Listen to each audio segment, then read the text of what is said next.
السلام علیکم میری پیاری بہنوں اور بھائیوں، امید ہے آپ سب خیریت سے ہوں گے۔ میری آج کی ویڈیو ہے خواب میں کسی چیز کا گم ہونا، سونا گم ہونا، چاندی گم ہونا یا صاحب خواب کی کوئی اور قیمتی چیز گم ہونا کیسا ہے۔ اس خواب کی کئی ساری قسمیں ہیں مگر ہم آپ کو اس کی چند تعبیریں بتائیں گے۔ ویڈیو شروع کرنے سے پہلے میری آپ سے گزارش ہے کہ میرے چینل خواب کی تعبیر کو سبسکرائب کر لیں تاکہ آنے والی ہر نئی ویڈیو آپ تک آسانی سے پہنچ سکے اور آپ اپنے خواب کی تعبیر جان سکیں۔ خواب کے اندر اگر کوئی شخص دیکھے کہ اس کی کوئی قیمتی چیز گم ہوئی ہے اور وہ چیز نیک بھی ہے، اچھی بھی ہے، تو یہ اس بات کی علامت ہے کہ خواب دیکھنے والے کو رنج، غم اور دکھ پہنچے گا۔ اس لیے ایسا خواب دیکھنے والے کو چاہیے کہ صدقہ خیرات کرے، کیونکہ صدقہ خیرات آنے والی مصیبت کو ٹال دیتا ہے۔ اور اگر کوئی شخص دیکھے کہ اس کی کوئی ایسی چیز گم ہوئی ہے جو قیمتی نہیں ہے، جو بے فائدہ ہے،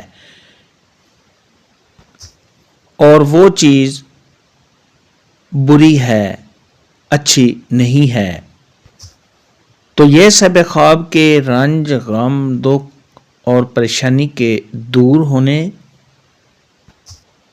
کی علامت ہے۔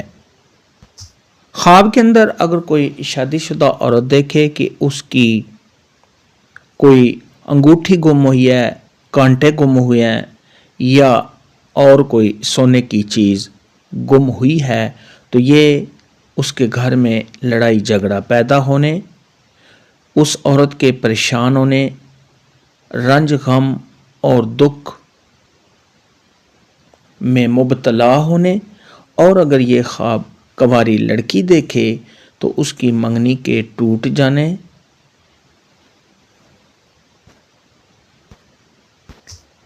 یا کسی اور پریشانی میں مبتلا ہونے کی دلیل ہے۔ خواب کے اندر اگر کوئی مرد دیکھے کہ اس کے پاس چاندی ہے، چاندی کی انگوٹھی ہے اور وہ گم ہو گئی ہے، تو یہ ایسے شخص کے کسی پریشانی میں مبتلا ہونے یا اس کے کاروبار کے بند ہو جانے کی دلیل ہے۔ اور اگر یہ خواب کنوارا لڑکا دیکھے تو اس کی منگنی کے ٹوٹ جانے یا کسی اور نقصان ہونے کی علامت ہے۔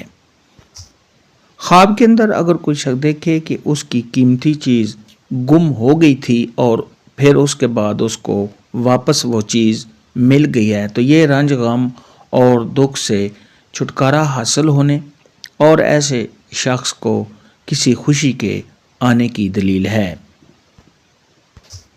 خواب میں کسی چیز کے گم ہونے کے متعلق آج کی ویڈیو میں اتنا ہی تھا۔ اللہ حافظ، دعاؤں میں یاد رکھنا۔